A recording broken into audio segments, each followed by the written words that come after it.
प्रिय दर्शक, आपका स्वागत है अपने चैनल गृह रहस्य में।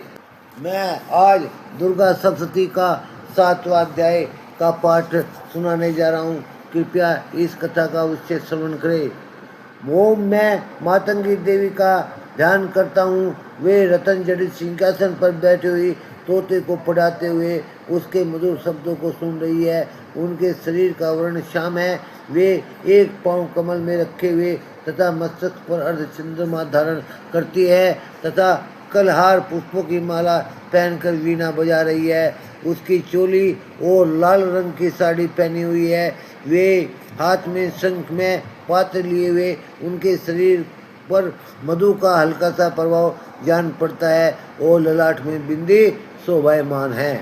मैं उस भगवती की स्तुति करता हूँ, वह ध्यान करता हूँ। ऋषि बोले, दैत्यराज की आज्ञा पाकर चंडमुंड चतुरंगी सेना को साथ लेकर अपने हाथ में हथियार उठाए हुए देवी दुर्गा से लड़ने के लिए चल दिए। हिमालय पर पहुंचकर उन्होंने मुस्कुराती हुई देवी को अपने वाहन पर बैठी हुई देखा, तो इस प्रकार देखकर वे उसे पकड़ने का प्रयत्न करने लगे। किसी ने धनुष चढ़ा लिया, किसी ने हाथ में अपनी तलवार उठा ली तथा देवी के समीप पहुंच गए। अब अंबिका देवी को उन पर बड़ा क्रोध आया और क्रोध में उनका मुख काला पड़ गया। देवी की भ्रुकुटी तन गई और उनके ललाट से भयंकर तथा अत्यंत विस्मित मुख वाली लाल लाल आंखों वाली काली प्रकट हुई। उनके हाथों में तलवार पास लिए हुए थे। वे विचित्र खड़ंग धारण किए हुए चीते के चरण की साड़ी तथा नरमुंडों की माला पहने हुई थी। उनका यह भयानक शुष्क शरीर केवल हड्डियों का ढांचा था, जिससे वह अत्यंत भयंकर जान पड़ रही थी। उनका मुख बहुत विशाल था। जीभ लपलपाने के कारण वे अत्यंत डरावनी लग रही थी। उनकी आंखें भीतर की धसी हुई थी और सुर्ख लाल थी।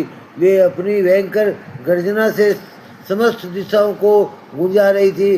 बड़े बड़े दैत्यों का वध करती हुई वे कालिका देवी बड़े वेग से दैत्यों की विशाल सेना पर टूट पड़ी और उनका भक्षण करने लगी। वह पार्श्व रक्षकों, अंकुशधारी महावतों, हाथियों पर सवार योद्धाओं और घंटा सहित हाथियों को एक हाथ से पकड़कर अपने मुख में डाल रही थी। इस प्रकार वह घोड़े, रथी, सारथियों और रथों पर बैठे हुए सैनिक को मुख में डालकर भयानक रूप से चबा रही थी। किसी के केस पकड़कर, किसी को गर्दन पकड़कर, किसी को अपने पैर के नीचे दबाकर, किसी को छाती से मसलकर मार रही थी। वह दैत्यों द्वारा छोड़े हुए बड़े बड़े अस्त्र शस्त्रों को पकड़कर और क्रोध में भरकर उन्हें अपने दांतों से पीस रही थी। काली ने बलवान एवं दुरात्मा दैत्यों को वह बड़ी सेना को रोंद डाला और खा डाला और कितनों को मार गिराया। देवी काली ने कुछ को तो अपनी तलवार से मौत के घाट उतार दिया, कुछ को खटवाल से पीसकर तथा कुछ को दांतों से चबा डाला। इस प्रकार देवी ने अक्षण भर में संपूर्ण दैत्यों की सेना को नष्ट कर डाला। यह देख पराक्रमी चंड काली की ओर लपका। उस महासुर चंड ने देवी के ऊपर महाभयंकर बाणों की वर्षा करके तथा हजारों चक्रों को फेंककर भयंकर नेत्र वाली देवी को ढक दिया। चंडमुंड द्वारा फेंके हुए अनेक चक्र देवी के मुख में समाते हुए ऐसा जान पड़ा मानो कि सूर्य के बोध से मंडल बादलों के उधर के प्रवेश कर रहे हो। अब तो देवी भयानक मुख के भीतर देख पाना कठिन हो रहा था, किंतु दांतों से चमकती हुई क्रोध में अचानक भयानक गर्जना करती हुई वह देवी काली भीषण अट्टहास करने लगी।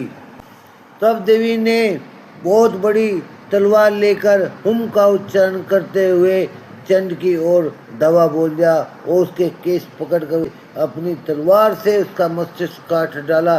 चंड असुर को मरा देखकर मुंड असुर भी देवी की ओर दौड़ा, तो क्रोध में भरकर देवी ने उसे तलवार से मारकर गिरा दिया। चंडमुंड को मरा हुआ देख बाकी बची हुई असुर सेना भय से व्याकुल होकर युद्ध के क्षेत्र से भाग गई। इसके बाद देवी काली ने चंडमुंड का सिर हाथ में लिए हुए फिर भयानक अट्टहास करती हुई चंडिका के पास जाकर बोली, मैंने माँ पशु दैत्य चंडमुंड को मार दिया है, अब तुम इस युद्ध में शुंभ और निशुंभ को मारना। मैं ऋषि मेघा बोले, चंडमुंड के सिरों को देखकर कल्याणकारी देवी चंडिका मीठे शब्दों से बोली, हे देवी, तुम चंडमुंड इन दोनों असुरों को मारकर मेरे पास लाई है, इस कारण आप संसार में चामुंडा देवी के नाम से विख्यात हो जाओगे। इस प्रकार दुर्गा सप्तशती का 7वां अध्याय संपन्न होता है। बोलो जय माता की। प्रिय दर्शक, आप लाइक करें, शेयर करें, कमेंट करें और चैनल गृह रहस्यम को अवश्य सब्सक्राइब भी करें। आपके सब्सक्राइब करने से प्रत्येक वीडियो की नोटिफिकेशन आप तक पहुंचेगी। धन्यवाद। जय श्री